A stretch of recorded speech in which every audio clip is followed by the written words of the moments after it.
Sejam todos bem-vindos à segunda edição do nosso programa aqui no Mundial Telenotícias, um programa de análises e opiniões. Brasília fervente e o clima político pegando fogo. No Supremo, a defesa de Jair Bolsonaro pede o fim da prisão domiciliar, alegando que, sem denúncia da PGR, não existe base legal para as medidas cautelares. No Congresso Nacional, uma reviravolta. Hugo Mota barra mesmo Eduardo Bolsonaro na liderança da minoria e incomoda muita gente. Um movimento que abriu um impasse explosivo. No Senado Federal, a PEC da blindagem enterrada de vez, com votação unânime pela inconstitucionalidade. E na saúde, a contradição é escancarada.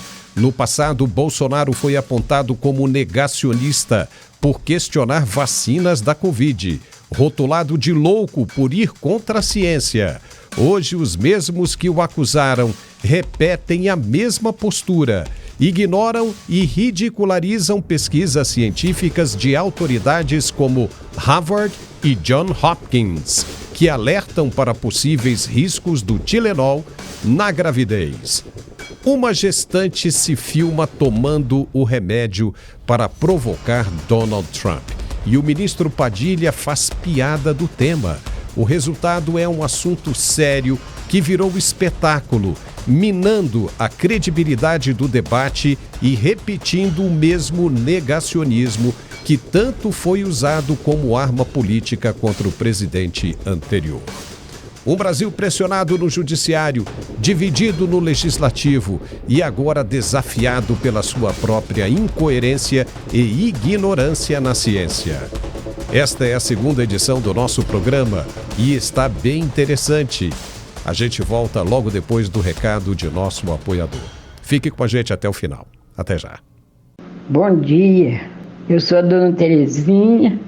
Estou gostando muito do medicamento. Estou chorando de alegria, que eu achei que eu não ia encontrar um remédio que ia fazer o efeito que está fazendo. Eu tenho muito que agradecer a vocês, que eu vi no programa dele e pedi. Tem muita gente querendo pedir também. Muito obrigado por tudo, viu? Recebi direitinho. Olá, Paulo, que alegria mais uma vez aqui no seu programa, junto a essa nossa grandíssima audiência, porque aonde tem informação de primeira, tem que ter produto de primeira. E para você que sofre com dor, você acabou de ouvir mais um depoimento, mais um testemunho e mais uma história de uma pessoa que hoje não sofre mais com dor por conta desse produto maravilhoso, gente. O Articulark, ele é eleito o melhor produto ortopédico do Brasil e o único produto que consegue dar resultado já na primeira semana de uso. E isso acontece por conta da fórmula nobre, por conta da fórmula premium que ele tem. O Articulark tem todas as propriedades que um ortopedista recomenda. Ele tem uma alta concentração de condroitina, magnésio, cúrcuma, vitamina D, cartilagem C2 e esse produto ele é um produto riquíssimo em ácido hialurônico ortopédico, que hoje é a melhor substância que existe contra a dor e contra o desgaste, principalmente pra gente que trabalha bastante, tem aquela rotina puxada e infelizmente não está conseguindo fazer as atividades do dia a dia por conta da dor. E isso é natural, né? Porque a dor, ela desanima mesmo, ela deixa a gente pra baixo, ela impede que nós possamos fazer as coisas do dia a dia. O que não é natural é se acostumar com a dor, é deixar a dor tomar conta da situação, ainda mais sabendo que existe um produto como esse que consegue acabar com a dor na primeira semana de uso. É o produto mais forte que existe hoje no Brasil, justamente por conta da combinação dos nutrientes, e o que manda é o ácido hialurônico com a condroitina. Gente, essa mistura tem o poder até de restaurar aquilo que foi perdido, a cartilagem que hoje já não existe mais. O ácido hialurônico ele reconstrói. Por exemplo, hoje um atleta profissional, uma pessoa que tem um alto rendimento físico, quando ela se lesiona, o departamento médico aplica essa injeção de ácido hialurônico porque a recuperação é mais rápida. É por isso que hoje lesões são recuperadas de forma mais rápida. Antigamente não tinha isso e hoje a tecnologia está ao nosso favor e é por isso que o Articulark é o melhor produto no Brasil. Tecnologia de ponta e a nanotecnologia que consegue identificar aonde é que está o desgaste, aonde é que está a inflamação e carrega os nutrientes direto para o ponto focal da dor. É por isso que a dor desaparece de forma rápida, porque quem tem dor tem pressa, e quem tem pressa usa Articular-Q. E aproveita hoje, porque hoje estamos com uma promoção imperdível. Hoje, somente hoje, para os 50 primeiros telespectadores que ligarem a partir de agora, desconto de 80% na nota. É só você ligar 0800 591 4391. 0800 591 4391. Vou repetir. 0800 591 4391. A ligação é gratuita, a entrega do produto ela é imediata e você também pode participar da promoção chamando a gente no WhatsApp através do QR Code ou você salvando esse mesmo número nos seus contatos, chama a gente e você estará participando desse mega desconto para acabar definitivamente com a sua dor e com o seu sofrimento. E o melhor de tudo é que nós entregamos o produto agora para você, você começa a usar, sente a melhora, conta o seu depoimento aqui com a gente e o pagamento é só pro mês de outubro. Combinamos pro final de outubro porque você usa, melhora e paga depois. Então ligue e peça o seu 0800 591 4391. E para quem ligar agora, ainda ganha de presente 2 pomadas massageadoras, que são pomadas ortopédicas, que também tem o ácido hialurônico dentro delas, para tratar de dentro para fora e de fora para dentro. Junto, vai um aparelho de massagem profissional e um robô aspirador que vai limpar a sua casa para você. Ligue 0800 591 4391. 0800 591 4391, Paulo. Muito bem, já estamos de volta. A defesa do ex-presidente Jair Bolsonaro entrou com um novo pedido no Supremo Tribunal Federal para revisar e revogar as medidas cautelares impostas contra ele, incluindo a prisão domiciliar decretada desde 4 de agosto de 2025. O recurso foi protocolado na noite desta terça-feira, 23 de setembro, e tem como base central o fato de que a Procuradoria-Geral da República não incluiu Bolsonaro na denúncia apresentada ao STF na segunda-feira, dia 22, relacionada à suposta coação em investigações sobre atos golpistas e interferências nos Estados Unidos. Segundo os advogados, a exclusão do ex-presidente da peça acusatória demonstra que não há elementos suficientes para mantê-lo no processo e, portanto, esvazia a necessidade das medidas restritivas. Para a defesa, a manutenção da prisão domiciliar e das demais cautelares se torna desproporcional, carece de base legal e viola o princípio da razoabilidade, já que não há denúncia formal contra Bolsonaro. O pedido, portanto, reforça a tese de que as restrições impostas até aqui têm caráter mais político do que jurídico e precisam ser imediatamente revogadas pelo Supremo. Muito bem, agora nós vamos conversar com o nosso analista jurídico e professor de Direito Constitucional, doutor André Marcília. Marcília, seja muito bem-vindo. É sempre um prazer bater esse papo aqui com você. E você sabe disso, né? Nós gostamos muito aí quando chega o seu dia aqui para a gente bater esse papo.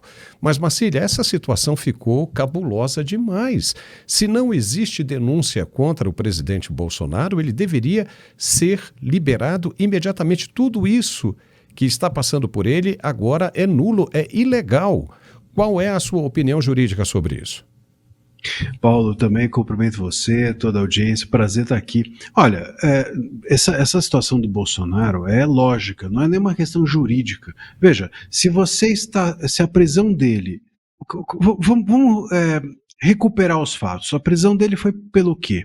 Por ele descumprir, supostamente, liminares, cautelares, essas medidas deferidas. Essas medidas foram deferidas em que inquérito? Nesse do qual agora ele não foi denunciado, ele foi excluído. Então a prisão não se justifica, não para de pé.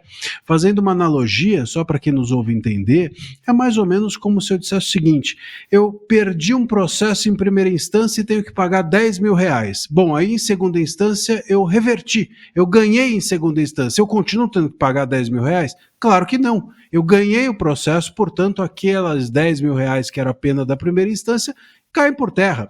Portanto, se o Bolsonaro agora foi excluído desse inquérito, e é isso que aconteceu, tudo aquilo que nesse inquérito foi contra ele deferido cai por terra, deve ser excluído também. Os advogados não deveriam, Paulo, sequer ter de pedir.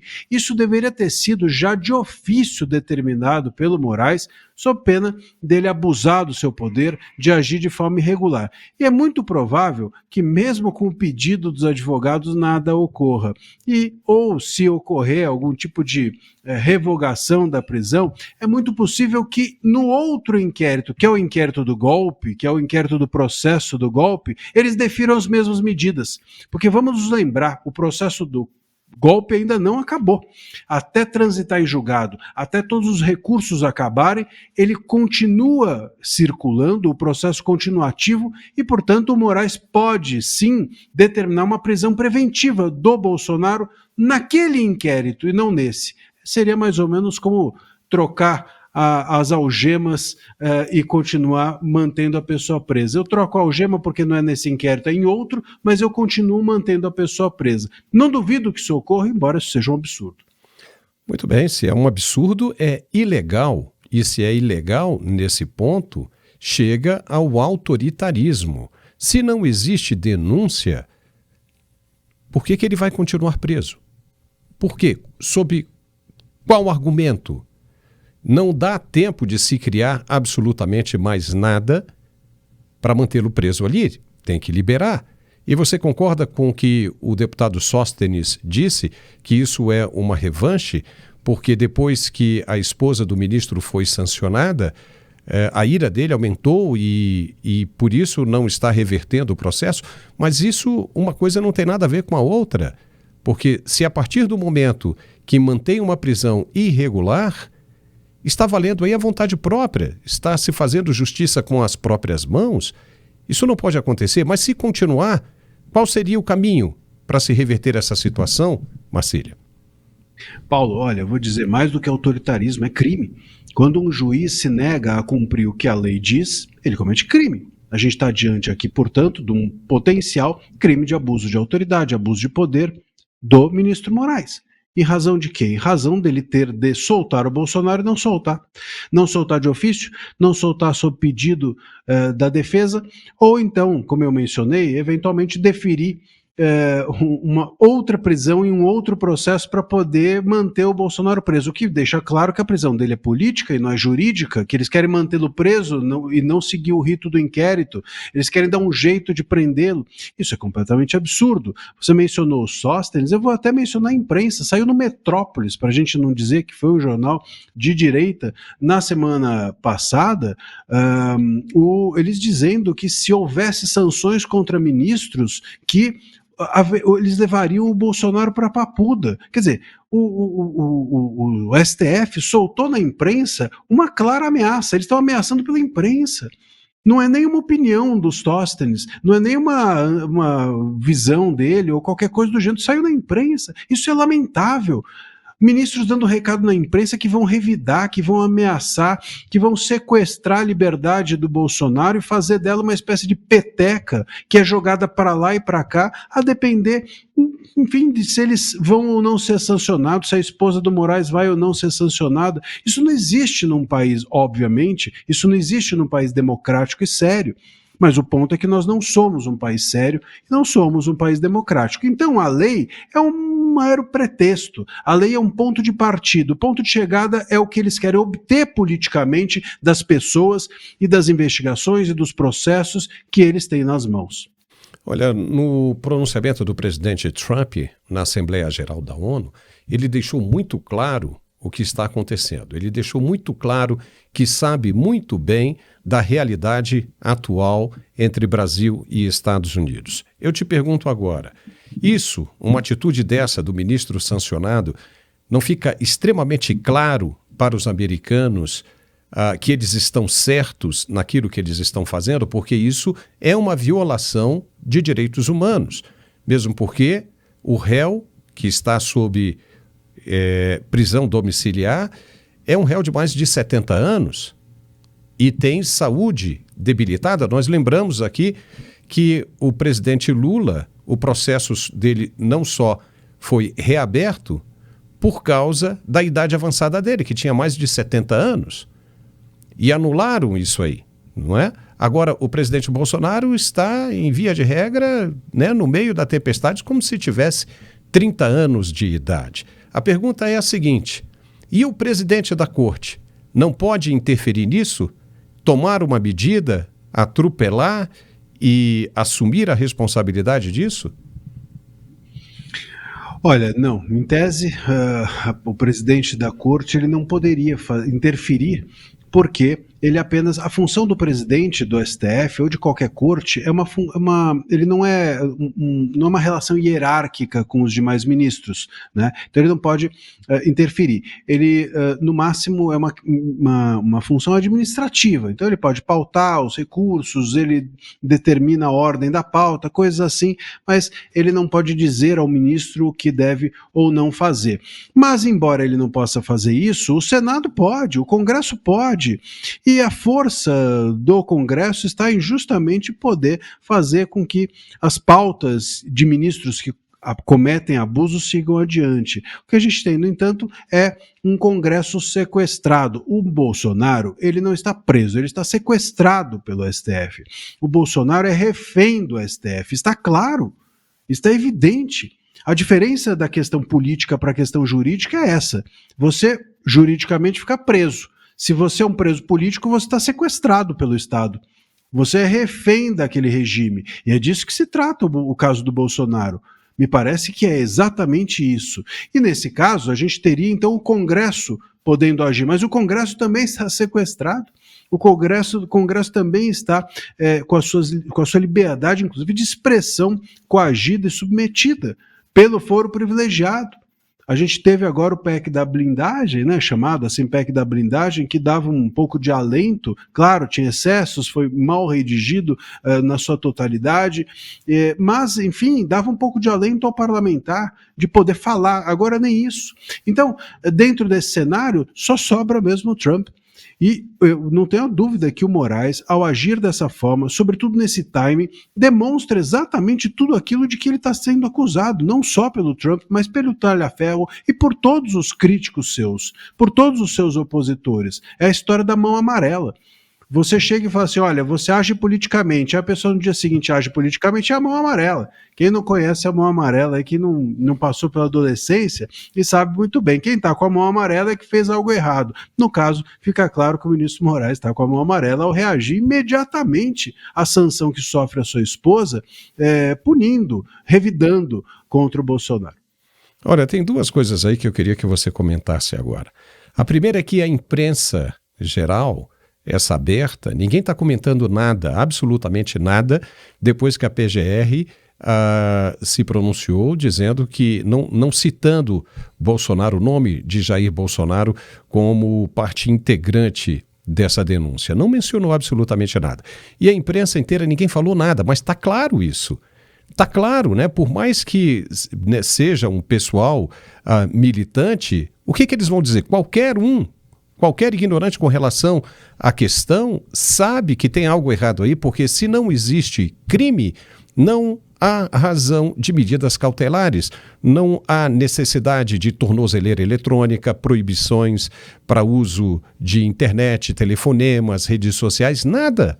E ninguém está falando absolutamente nada, está deixando ocorrer um caso de abuso de direitos humanos bem debaixo do nariz e ninguém não fala nada. E isso vai para o mundo inteiro. É a confirmação que o mundo precisava de que a situação no Brasil está bem complicada. A outra questão é justamente o toco, né, que o presidente Lula tomou nos Estados Unidos. Ele ficava dizendo aqui para todo mundo, que vinha aqui tanto internamente quanto externamente, os jornalistas, dizia que eram eles, os americanos, que não queriam conversar. O Trump foi muito kind, foi muito elegante, foi muito educado, simpático, convidando Lula para ir à Casa Branca bater um papo. Venha, estou aqui, eu quero receber você, gostei de você, venha. E o Lula disse que não vai porque não tem agenda. Disse que se quiser, se Trump quiser, tem que ser por telefone. Veja, ele é o sancionado. Ele é a pessoa, a parte que está sendo sancionada. O outro é o sancionador, é quem está aplicando a sanção. O Lula deveria aproveitar essa brecha, essa janela, essa porta inteira aberta e correr para lá. Porque a questão de empregos e saúde de empresas no Brasil está em jogo. A situação do agronegócio, dos exportadores brasileiros, a situação deles está em jogo.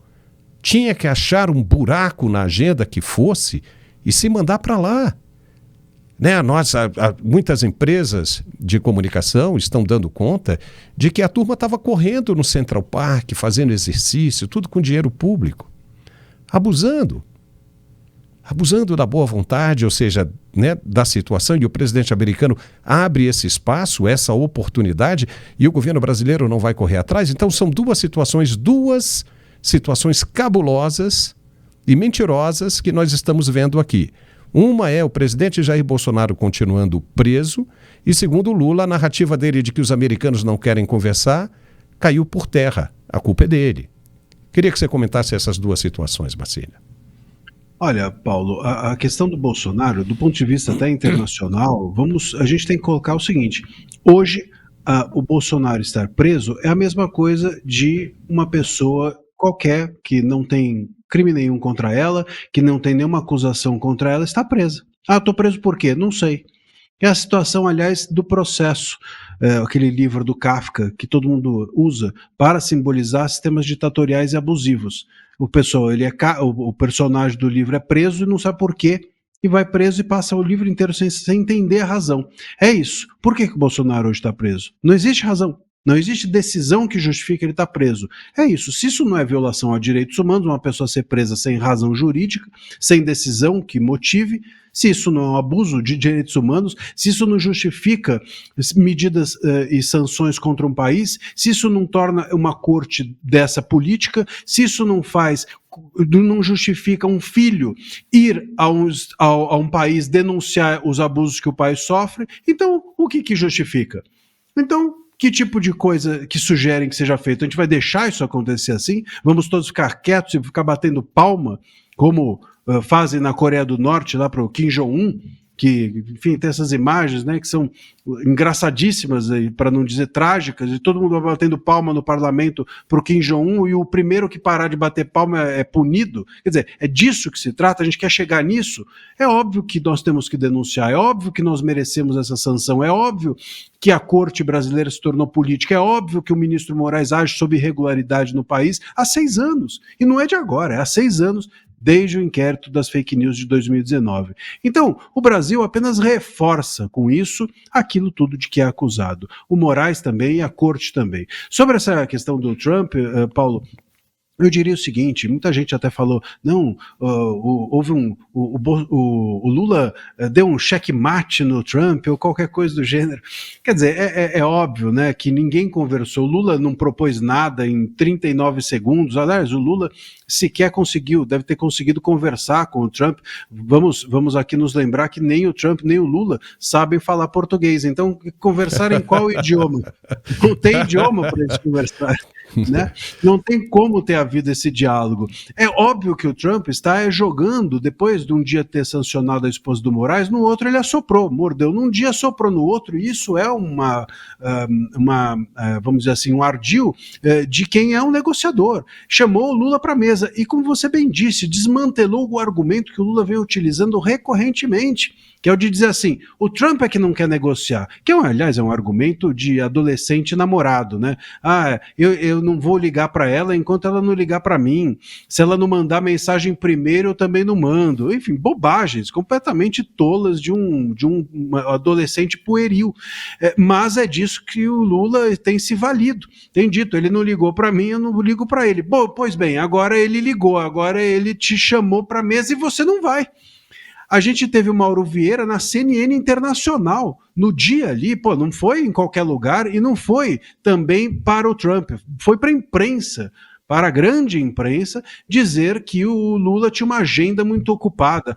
Primeiro que não é verdade, que a gente sabe que o Lula e a Janja têm ido visitar países para participar de eventos da merenda regenerativa do planeta. Esse era um título de uma das palestras que eles participaram. Quer dizer, isso não é estar ocupado. E segundo, que ao dizer que o Lula está muito ocupado, ele ofende o Trump.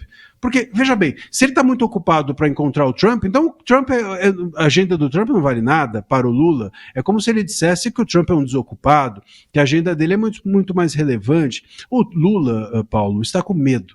É disso que se trata. O Lula não quer encontrar o Trump porque ele tem receio. Ele tem receio de que o Trump faça com ele aquilo que o Trump fez com o Zelensky no Salão Oval há algum tempo atrás. E com o Círio Ramaphosa também. O Círio Ramaphosa da África do Sul também botou lá um vídeo, né, dos negros matando fazendeiros brancos. Exatamente. E aí o presidente ficou sem jeito lá.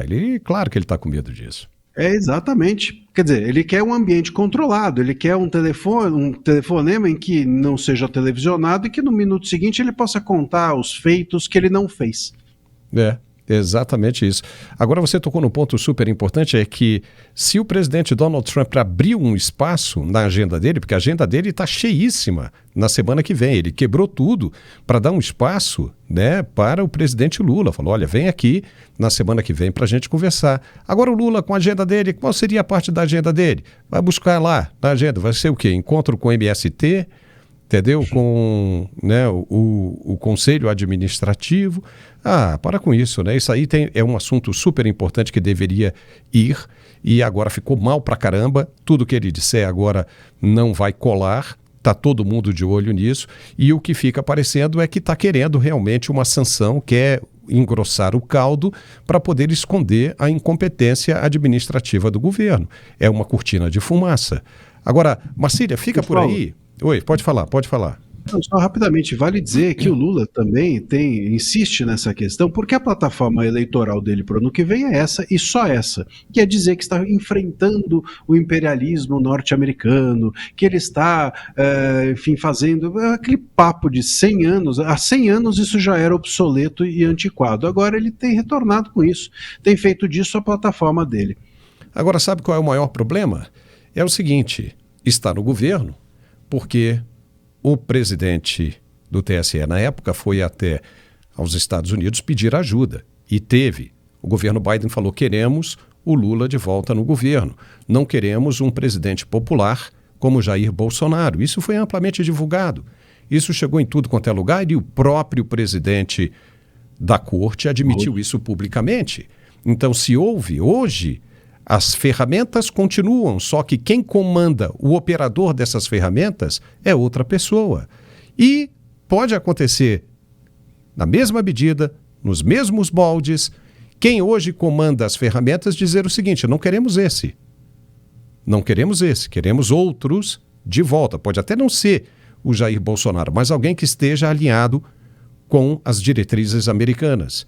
E as diretrizes americanas não contemplam essa governança de esquerda. Então, um momento como esse é uma tremenda oportunidade do presidente brasileiro se aproximar da maior potência mundial e conseguir algum apoio. Qual seria o apoio? O problema é o seguinte, será que o Lula está preparado para aceitar o que vem de lá, a ajuda que vem de lá? Porque se não estiver preparado, ou vem ajuda ou vem paulada. Ou os caras vão como amigos ou vão como inimigos. Não tem meio termo nisso aí. E ele precisa querer, né? Precisa querer, mas os Estados Unidos não vão. Os Estados Unidos não vão interferir em Cuba, na Venezuela, na Nicarágua, como já tem o apoio da Argentina, e vão pular o Brasil. Porque para eles, o Brasil é um dos maiores fomentadores de toda essa bagunça que está acontecendo na América Latina. Mandando dinheiro via BNDES para Cuba, para a construção, né, de portos, mandando dinheiro para a Venezuela para se construir metrôs. Ora, tudo isso já amplamente, para o Peru, amplamente, veja bem que a Nadine Heredia foi condenada justamente em processo envolvendo empreiteiras brasileiras. Na época de quem? Do governo que está aí. Então, realmente, é uma coisa muito complicada e é ingenuidade achar que o governo americano não sabe de nada disso. Então, o governo brasileiro, ao rejeitar, sentar numa mesa, no Salão Oval e discutir situações de governança atual agora com o presidente americano, é um erro gravíssimo. É uma oportunidade que se perde e que pode representar muito no pleito eleitoral de 2026. Não é? Os caras não Sem conseguem dúvida. pensar. Mas o problema é que, como é que vai fazer isso, né? Tudo, a vida inteira da ideologia do partido de esquerda aí foi se aproximar da China, da da antiga União Soviética, né? Da Rússia, do Irã. Como é que vai mudar tudo isso agora? É aquela história, né? Cavalo velho não aprende a marchar. Como é que vai ficar isso? Vai ser muito difícil. Então, dias difíceis se aproximam e é uma ingenuidade achar que isso não vai interferir na cabeça do eleitor e de todo o processo eleitoral para 2026. É ingenuidade, é infantilidade, é um despreparo e uma falta de maturidade gritante. É ou não é? Não, sem dúvida. E a gente teve como você bem disse, nós temos uma aproximação que não é de hoje, de ditaduras. Veja, não é nenhuma escolha. A gente pode falar assim, um governo ele pode se aproximar desse ou daquele país, é uma escolha. Não é uma escolha você se aproximar de ditaduras. Veja, a gente se aproxima do Irã, da Venezuela, que é um narco-estado. Está todo mundo vendo, é um narco-estado. Quer dizer, enfim, a gente não classifica facções criminosas como terroristas, a gente vai no sentido contrário de tudo que é democrático. Esse é o grande problema. Veja, a questão não é, se aproximou da China e a China é comunista e, o governo não tem direito de se aproximar. Não, a questão é que a China está nos levando a um distanciamento da maior democracia do mundo. A democracia mais sólida dos últimos 250 anos no mundo. Quer dizer, isso é razoável? Para que a gente se aproxime da China, vale a pena esse distanciamento? A gente está se aproximando da Rússia, que tem agido aí de forma opressora com diversos países, que tem o Putin ali, um ditador, o Maduro, um ditador, no Irã, um ditador. O que a gente quer com isso? Então a questão aqui não é só ideológica. A questão é que nós não seremos uma democracia se nos aproximarmos para negociar apenas de países que não são democráticos. E os países que são democráticos nós rejeitamos e dizemos que isso é em nome da democracia. Quer dizer, uma loucura completa. Uma loucura completa. Nós estamos rejeitando democracias e nos aproximando de ditaduras e querendo fazer com que o eleitor, né, ou o público, ou o cidadão brasileiro entenda que isso é a democracia. Não, isso não é a democracia. As escolhas brasileiras têm sido erradas interna e externamente.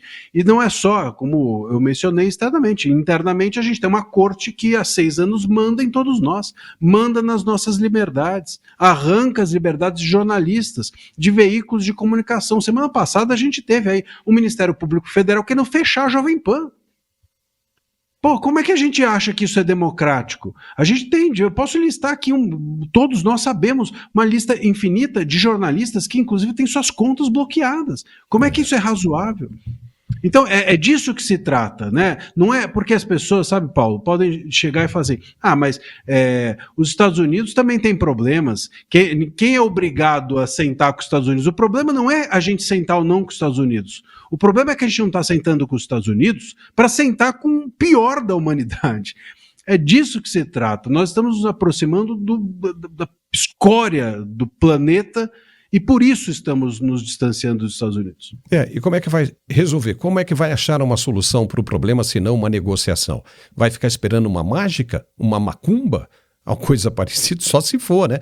Só se for para aqueles centros de macumba e pedir ali, né, algum feitiço, alguma coisa para reverter a cabeça do presidente Trump. Mas olha, você falou aí da PEC da blindagem, nós vamos conversar sobre isso, mas eu preciso dar um recado agora bem importante, fica por aí, Marcília, que é o seguinte, nós voltamos com a campanha, né, do livro A Receitas do Mundo. Isso é muito legal porque é um livro baseado na culinária indiana, aquela culinária exótica indiana, fantástica, com base, né, em todos aqueles temperos, a masala, que é aquele cheiro, aquele aroma fantástico.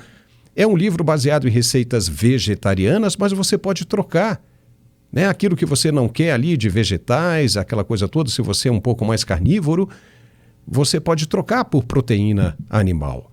É muito bacana. E muita gente está baixando e está com... Não muita gente, né? Algumas pessoas, muito poucas, né? Está com um pouco de dificuldade, mas é muito simples. Tem um vídeo lá, ali no próprio site, ensinando como é que faz. É bem dinâmico, bem intuitivo e tem um manual tem um manual ali de como é que você deve fazer para baixar e usufruir dessas receitas fantásticas. Então acesse o site que está aparecendo, editorancg.com.br, é só R$ 14,90 e você ajuda este canal a ficar cada vez mais em pé, tá? Agora vamos em frente, vamos continuar. A crise política continua esquentando no Congresso Nacional e desta vez a disputa pela liderança da minoria traz à tona um impasse inesperado. Inicialmente, o presidente Hugo Motta havia dado sinais de que aceitaria a liderança de Eduardo Bolsonaro, mas, no entanto, uma reviravolta nos últimos dias fez com que o deputado da Paraíba mudasse de postura, não aceitando o nome. O deputado Sóstenes Cavalcante criticou a mudança. Veja. Estudamos o regimento da Casa, as resoluções da mesa e encontramos a brecha na resolução de 2015. A primeira coisa que eu fiz foi comunicar ao presidente Hugo Motta da nossa descoberta e do que nós faríamos. Então, em todo momento, o presidente Hugo Motta sabia. Quando nós comunicamos a vocês da imprensa, ele já tinha ciência.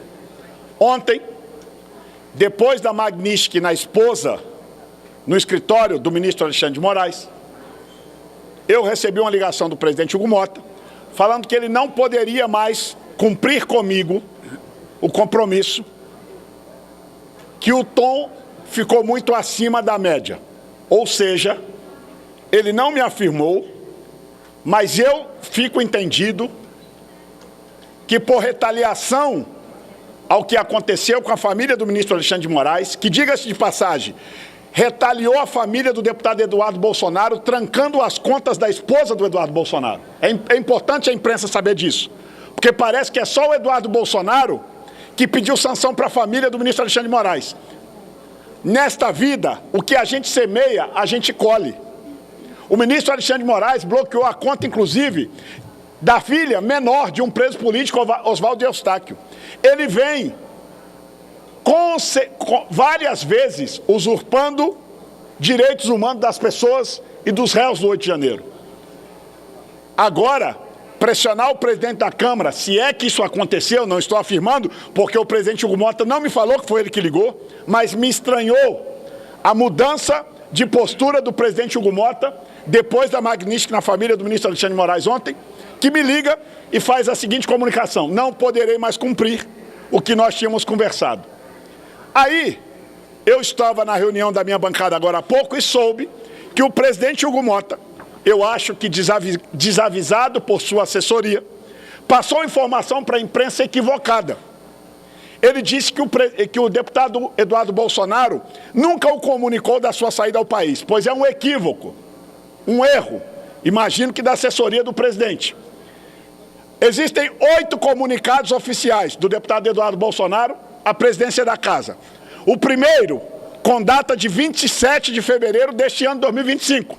E o último, com data de 18 de setembro de 2025. Então, frente a tudo isso, nós, junto com a deputada Carol Detone e o líder Zucco, estamos entrando com um recurso para a mesa diretora. Marcília, o que você acha dessa situação da minoria? Uma hora o Hugo Motta diz que pode, outra hora diz que não pode. Será que ele está sofrendo pressão? O Sóstenes disse que ele está sofrendo pressão por causa do ministro Alexandre de Moraes, que teve a esposa dele sancionada. E agora, como é que fica? Você acha justo isso?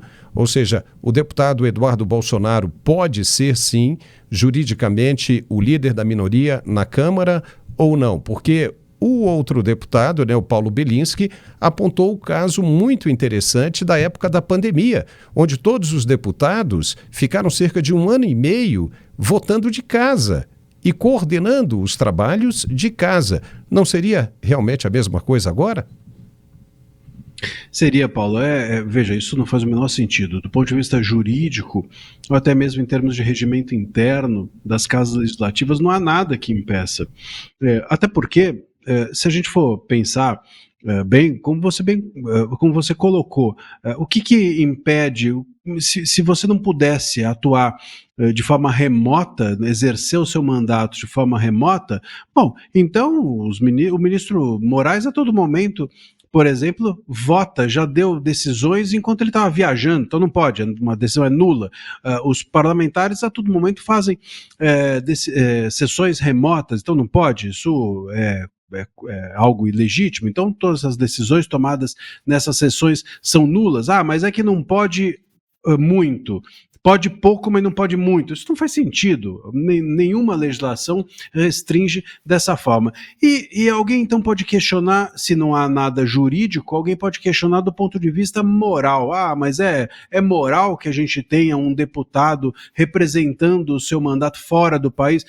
Eu prefiro muito mais um deputado atuante fora do país do que dentro do país, o dia inteiro dentro da Câmara, um deputado que não faz nada. E como tem gente assim, não é, Paulo? O que mais tem, aliás, é isso. É deputado, senador, parlamentar que fica o dia inteiro ali em Brasília sem fazer absolutamente nada, atuando para si próprio, em prol, às vezes, até do seu próprio bolso. Isso é que é imoral. Agora, alguém está fora do país, atuante, exercendo o seu mandato e não podendo retornar, não porque não quer, mas porque está sendo perseguido, porque está tendo de se exilar. Bom, qual é o problema disso? Então, há óbvio que o que a Câmara está aqui fazendo é nada mais, nada menos do que reforçar a perseguição já feita pelo Judiciário. A gente sabe que o Mota é uma espécie, hoje em dia, de garoto de recados do STF. Ele e o Alcolumbre, diga-se de passagem. Eles são uma espécie de longa-manos, de porta-vozes ali do STF e servem a essa função, lamentavelmente. E me parece que aqui é mais do mesmo nesse sentido. Fica parecendo aqueles filmes onde a gente vê os parasitas entrando no corpo e tomando o controle inteiro daquele corpo, né? Porque quando você olha a capivara, né, do deputado Hugo Mota, é de assustar, ou seja, ele está no DNA. Todo mundo ali, mãe, pai, tio, tia, avô, avó, seja lá o que for, até o cachorrinho, se brincar, tem processo no STF. Tem processo na justiça. E aí fica vítima, né? Fica fácil. Acaba virando uma espécie de marionete sem o controle, né, da própria vida, das próprias funções, sendo operado por uma terceira pessoa. Não é? Ou seja, ali comandando todo o processo. Mas, Marcília, nós vamos voltar a falar sobre isso, que é a PEC da blindagem que você citou agora há pouco, e a gente tem que desenvolver sobre isso aí. Mas eu vou pedir a você que fique mais um minuto aí, a gente vai dar o recado de nosso apoiador e volta logo na sequência. Roda aí. Você sabia que o Brasil lidera o número de pessoas com ansiedade? São mais de 18 milhões de pessoas. E que mais de 11 milhões de pessoas sofrem de depressão? Pensando em contribuir para a melhor qualidade de vida dessas pessoas, a Arque Suplementos traz para o Brasil o cogumelo Juba de Leão. Às vezes eu preciso lembrar de uma coisa, então eu tô no quarto, eu preciso descer, quando eu chego embaixo, eu já esqueci o que eu tinha que fazer. Amanhã eu tenho que entregar um trabalho, não durmo. Às vezes eu até sonho. Depois que eu comecei a tomar o Juba de Leão, consigo descansar a minha mente. Claro, eu ainda tenho a ansiedade, mas não tão forte igual se eu não estivesse tomando. Eu comecei a perceber que a fase do esquecimento melhorou bastante, porque agora eu consigo iniciar uma atividade e concluir. O Juba de Leão é um suplemento natural utilizado na Ásia há milhares de anos e traz benefícios comprovados pela ciência. Ele vai te ajudar a diminuir os sintomas da ansiedade, da depressão, TDAH, além de ajudar a aumentar o foco e a concentração no trabalho, ajuda no cansaço físico e mental e pode ser usado até por crianças, auxiliando no aumento do aprendizado. Peça já o seu Juba de Leão da Arque Suplementos e garanta já o seu kit com desconto imperdível. Ligue agora, 0800 591 5520. Juba de Leão da Arque Suplementos. Sua saúde é o nosso foco. Olá, meu querido Paulo, que alegria mais uma vez aqui, e dessa vez para falar desse produto que está sendo um sucesso mundial, gente, o cogumelo Juba de Leão. E quando a gente fala em cogumelo Juba de Leão, eu tô falando de um produto que já é consumido em diversas culturas, principalmente na Ásia, países do continente asiático, eles consomem o cogumelo, o próprio cogumelo, para poder ter mais concentração, para poder ter mais foco, para poder ter mais memória, para poder tirar a ansiedade. E quando a gente fala em ansiedade, a gente sabe que o Brasil, ele é líder em pessoas diagnosticadas com ansiedade. São mais de 18 milhões de brasileiros que passam por isso. isso. Então, eu quero a sua atenção, você que trabalha com altos resultados, você que trabalha com metas, com números, você que tem equipe, você que é médico, advogado, você que tem o seu próprio negócio, você que infelizmente não consegue mais se concentrar, chega em casa com aquele cansaço mental que não consegue nem conversar, nem ter um diálogo entre a sua família por conta disso. O cogumelo Juba de Leão é pra você. Esse produto ele é muito consumido também nos Estados Unidos e lá ele é conhecido como Lion's Mane. Então é um produto que é conhecido mundialmente e agora também tá fazendo um sucesso absurdo aqui no Brasil. Gente, o melhor de tudo sabe o que é? É que esse produto ele também pode ser usado por crianças. Então ele melhora o aprendizado escolar, ele melhora a comunicação, ele melhora a parte locomotora, então para quem tem aquele filho que não se desenvolve, é maravilhoso. E o cogumelo Juba de Leão, ele também trabalha diretamente na parte intestinal, que é a extensão do nosso cérebro, né? Para quem tem gastrite nervosa, a bactéria H. pylori, para quem tem úlcera e gastrite, ele é maravilhoso porque tem uma ação anti-inflamatória e uma ação cauterizadora. É maravilhoso para quem tem problemas intestinais, gastrointestinais. Então para você que sofre com esse tipo de problema, cogumelo Juba de Leão. Então hoje, eu vou fazer algo incrível aqui hoje. Hoje eu tenho uma promoção onde os 100 primeiros telespectadores que ligarem a partir de agora, eu vou dar um desconto de 80%. 80% para os 100 primeiros. É só você ligar 0800 591 5520. 0800 591 5520. Vou repetir. 0800 591 5520. A ligação ela é gratuita, a entrega do produto é imediata e o melhor, o resultado ele é muito rápido. Por quê? Esse produto ele é em pó, ele é diluído na água, então a absorção é imediata. E para a criançada tomar também é muito bom, porque ele tem um sabor de limão siciliano e vou falar para você, é uma delícia. Você que tem ansiedade, você que tem depressão, você que tem problema com memória, você que trabalha muito e precisa de saúde mental, cogumelo Juba de Leão. Telefone 0800 591 5520. 0800 591 5520, Paulo. E a Comissão de Constituição e Justiça, CCJ do Senado, encerrou de vez a tramitação da proposta de emenda à Constituição PEC 3/2021, conhecida também como a PEC da blindagem, que pretendia criar uma proteção constitucional para parlamentares diante de processos criminais. O relator da matéria, senador Alessandro Vieira, que é do MDB de Sergipe, classificou o texto como inconstitucional e recomendou a sua rejeição. O parecer foi acompanhado integralmente pelos integrantes da comissão, resultando em uma votação unânime, 26-0. Segundo Vieira, a proposta é inconstitucional, injurídica e deve ser rejeitada, ficando automaticamente prejudicadas as emendas apresentadas, conforme estabelece o artigo 301 do Regimento Interno do Senado. Ao concluir a leitura do relatório, o senador fez questão de prestar uma homenagem ao presidente da CCJ, Otto Alencar, que é do PSD da Bahia, citando um trecho de Guimarães Rosa, na voz do personagem Riobaldo. Abre aspas, o correr da vida embrulha tudo. A vida é assim, esquenta e esfria, aperta e daí afrouxa. Sossega e depois desinquieta. O que ela quer da gente é coragem. Fecha aspas. Marcelo, o que você achou aí? Citaram até Guimarães Rosa na questão dessa da PEC da blindagem. A PEC da blindagem foi mal escrita. Agora a pergunta é o seguinte, como é que se constrói uma PEC com um corpo jurídico por trás e se comete, né, uma fatalidade como essa para se tomar de 26-0, dizendo que o texto é inteiramente inconstitucional?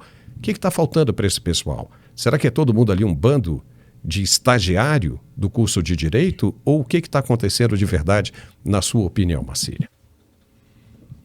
Olha, Paulo, bom, primeiro que É bom que a gente diga, citar Guimarães Rosa é sempre fácil, o duro é ler Guimarães Rosa, né? Isso aí eu quero ver se quem cita, se quem citar lê, tá bom, o duro é que ler não lê. De qualquer forma, o ponto aqui é o seguinte, eu não considero que essa PEC, chamada de tudo quanto é nome, né? Cada hora tem um nome impressionante, eu nunca vi uma PEC com tanto nome, blindagem, ou já a esquerda chama de bandidagem, outros chamam de prerrogativas, é incrível, a esquerda, a direita e o centrão, cada um chama de um jeito. Bom, seja como for, e seja qual for o nome dessa PEC, eu não considero que ela seja inconstitucional.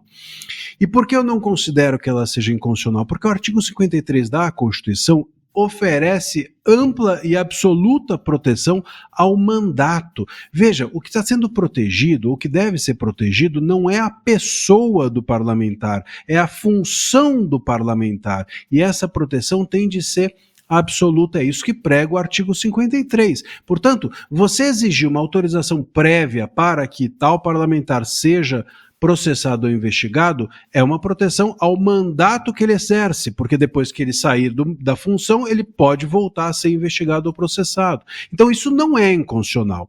Há um erro jurídico nessa decisão da CCJ. Muito bem, esse é um ponto. Agora, outro ponto é que essa PEC da blindagem moralmente não está boa, a redação é ruim.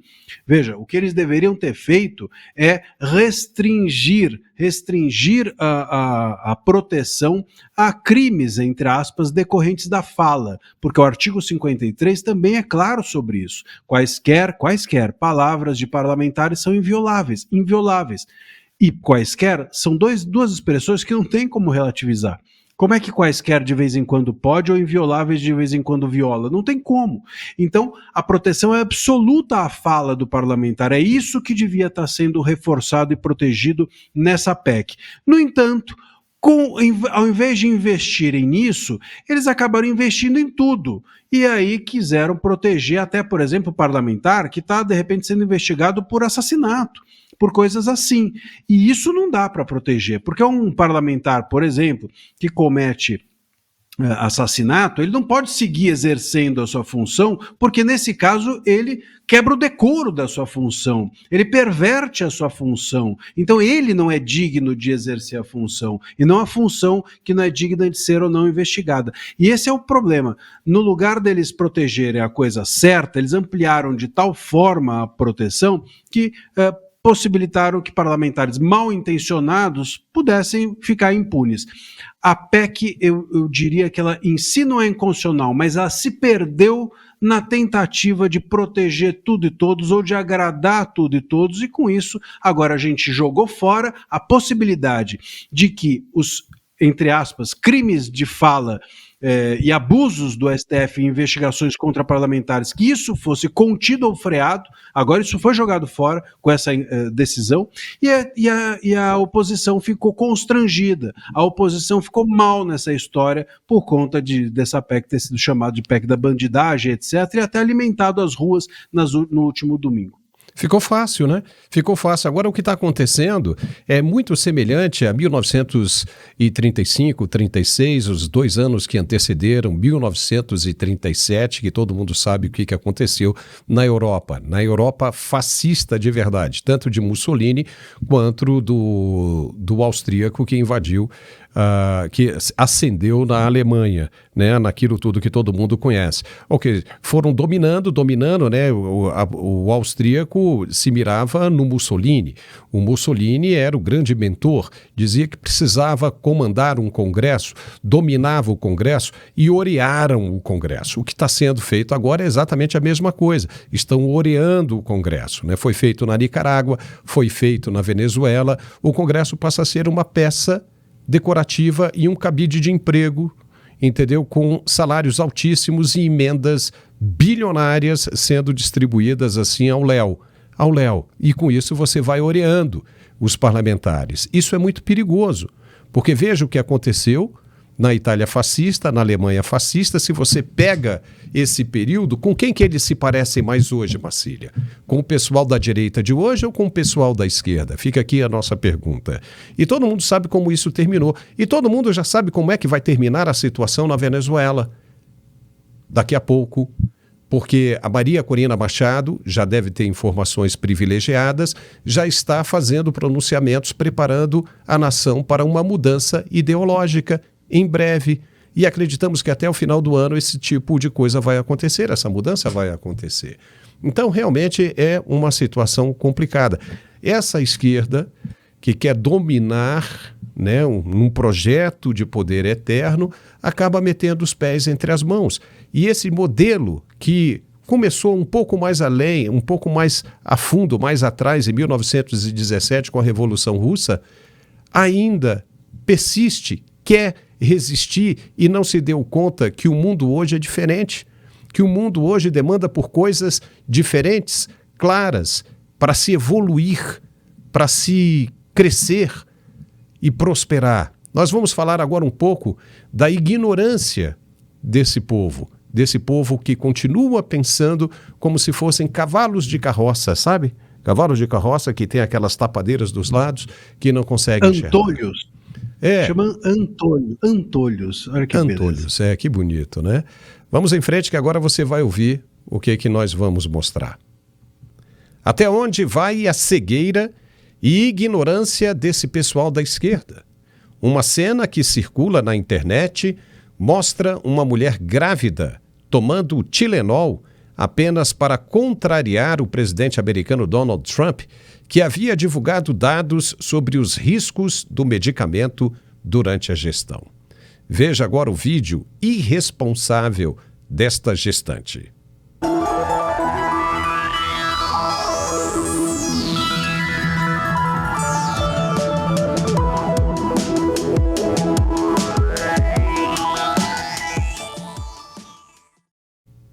Bom, que absurdo, hein? É o cúmulo do absurdo.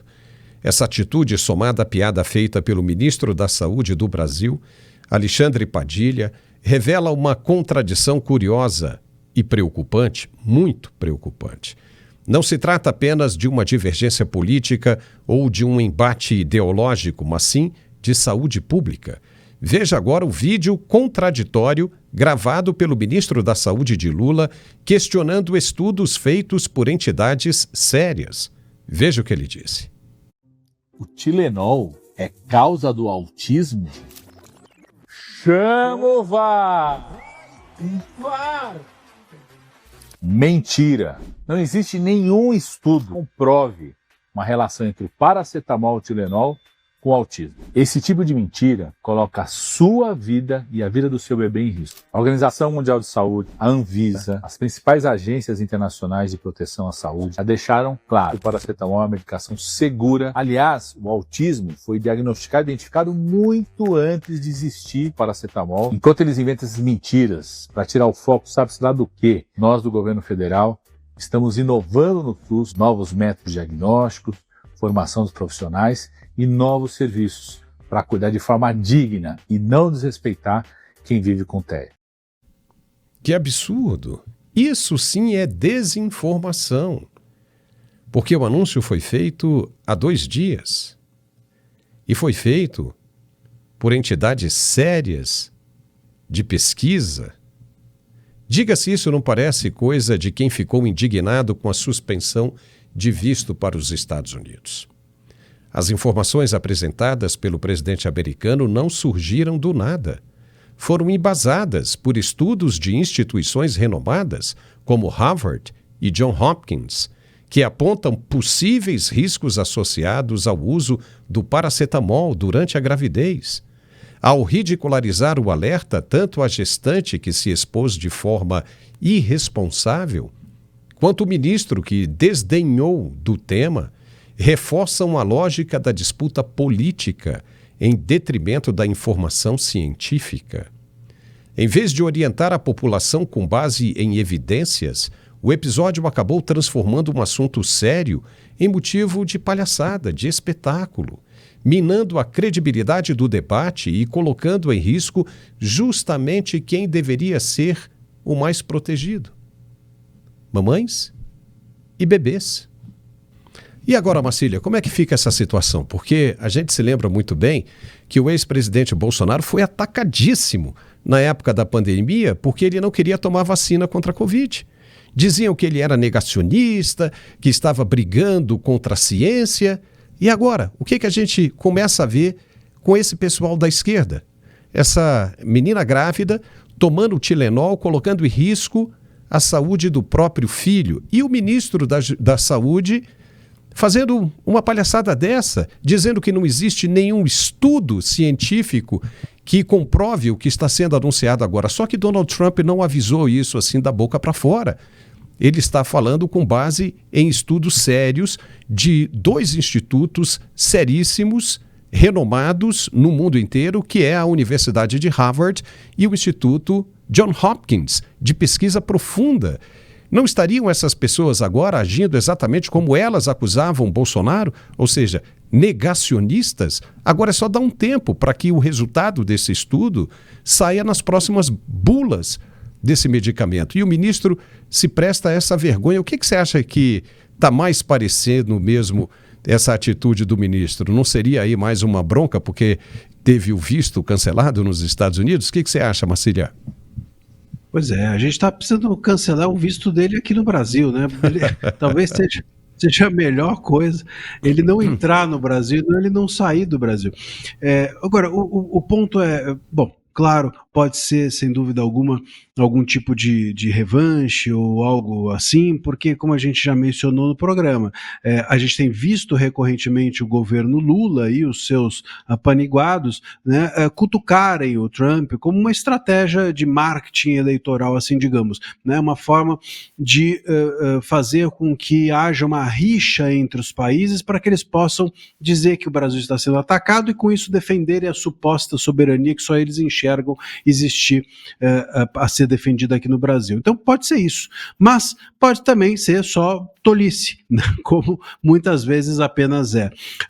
Existe, né, a gente diz isso e precisamos reconhecer que as coisas no país há 6 anos, sobretudo em termos de expressividade, são punidas não pelo que se diz, mas por quem se diz. Então, existe a fake news do bem e a fake news da direita. Aliás, a fake news do bem e a da direita é punida, a da esquerda é vista como do bem. Existe a desinformação do bem e a da direita, e assim por diante. E também o negacionismo. O negacionismo da esquerda é um negacionismo que eles têm amplo direito de fazer, mas se o negacionismo vem feito ou supostamente feito pela direita, aí merece toda a punição, regulação de redes, o caos total, o extremismo precisa ser contido, é aquele papo todo que a gente escuta o governo Lula e os ministros do STF, sobretudo por muito tempo, o Barroso, Moraes, etc., fazendo. Então, a gente está às voltas, né, com uma ignorância gigantesca por parte do governo, a gente percebe o quanto que esses ministros são despreparados em termos mesmo de desconhecimento da sua função. Basta ver que agora o Boulos vai passar a integrar o governo Lula e isso não tem como significar qualidade. Então, claro, a gente tem ali ministros totalmente... O próprio Haddad, à frente da Fazenda, expõe o quanto que esse governo não prima pela qualidade técnica dos seus ministros. E a mesma coisa acontece com o da saúde. A gente está às voltas com um governo que é só político, que não tem qualidade técnica dos seus membros, dos seus ministros em relação ao tema de que tratam e, claro, acabam falando besteira para, assim, ser o mínimo do mínimo, porque claro que a gente pode pensar, como você levantou a hipótese, de ser um ato de má-fé ou de revanche ou qualquer coisa do gênero. Eu confesso que eu fico, Paulo, em dúvida se a gente está diante de má-fé ou de burrice quando se trata de uma coisa como essa. Realmente é uma coisa complicada. Eu ia até dizer uma coisa aqui, mas eu vou deixar para outra oportunidade. Marcílio, olha, chegamos ao final do nosso programa, eu agradeço demais esse bate-papo com você, é muito bacana. Minha mãe gosta muito do seu óculos, hein? Muitíssimo obrigado. Você está com a gravata hoje combinando com o meu óculos. Com seus óculos, foi em sua homenagem, ficou legal, né? Deu uma... Como diz o Trump, né? Deu uma química, né? Deu uma química legal. Deu uma química. Agora imagine você, né? Os caras... E mais do que 29 segundos, mas deu uma química. Deu, exatamente. Olha, e vou te dizer, 39 segundos, né? Segundo o Mauro Vieira, foram 15 segundos. Ou seja, 15 segundos não dá nem para você respirar direito, né? Para você se identificar. Então, como é que isso vai mudar a cabeça do Trump? E 39 segundos também. É muito tempo. Ô, como é que vai? Tudo bem? Olhou, tá cheio, tá tudo certo aqui. Ô, Trump, você vai me punir mesmo lá com as tarifas? Quer dizer, não dá. Né? E vai falar o quê? Vai Paulo, precisar de um intermediário ali, um intérprete? O tempo já vai embora. Fala. e mais do que a dificuldade idiomática, né, eles também têm problema para contar, porque é isso, um fala 29 segundos, outro 15, outro tem uma dificuldade matemática também. A discrepância gigantesca, de 15 para 39 é mais do que o dobro. É impressionante isso, né? Mas, Basília, vamos ficar de olho, né? Qualquer coisinha aí eu te chamo aí no decorrer da semana, né? Nós já estamos bem no meio da semana, mas as coisas a gente está piscando e, pumba, elas estão acontecendo e tudo muda. Mas muitíssimo obrigado aqui pelo seu tempo dispensado conosco. Obrigado, viu? Até a próxima. Obrigado. Eu que agradeço. Um abraço.